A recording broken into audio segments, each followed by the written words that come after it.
இந்த உலகத்துல தோத்தே போகாத ஒன்று இருக்குன்னா அது அன்பு மட்டும்தான். அந்த அன்புக்கு பெஸ்ட் எக்ஸாம்பிள்னா அது யூத மத அதிகாரத்துக்கு எதிராக குரல் எழுப்பிய புரட்சியாளர் இயேசு கிறிஸ்து தான். தன்னோட வாழ்க்கை ஃபுல்லாவே ஒதுக்கப்பட்டவர்களை அரவணைச்சாரு. தொட்டா தீட்டுன்னு சொன்னவங்களை தொட்டாரு. பார்த்தா பாவம் சொன்னவங்களை பார்த்தாரு.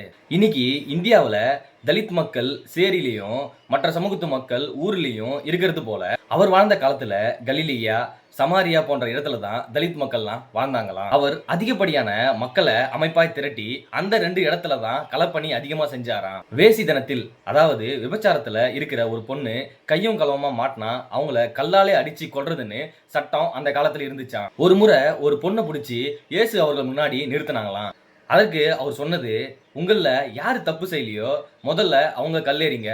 அதை கேட்டதுமே அங்க இருக்கிற எல்லாரும் ஒரு ஸ்டெப் பின்னாடி போனாங்களாம். இந்த மாதிரி அவரோட சமூக நீதி பார்வை ஏராளம். அவர் இந்த மனித குலத்து மேல காட்டின அன்பால தான் இன்னைக்கு நம்ம இந்தியாவில் Christian mission hospital, Christian mission ஸ்கூல்லாம் அவரோட ஃபாலோவர்ஸான மிஷனரிஸ் மூலம் கொண்டு வரப்பட்டது. அதன் மூலம் பயனடைஞ்சவங்க இன்னைக்கு கோடான கோடி பேரு. இதுக்கெல்லாம் காரணம் மத்தேயு 22:39 அவர் சொன்னதுதான், உன் மீது நீ அன்பு கூறுவது போல பிறர் மீதும் அன்பு கூறுவாயாக. அதனாலதான் இன்னைக்கு அவரோட பிறந்த நாளை இந்த உலகமே கொண்டாடிட்டு இருக்கு. So follow the way of Jesus.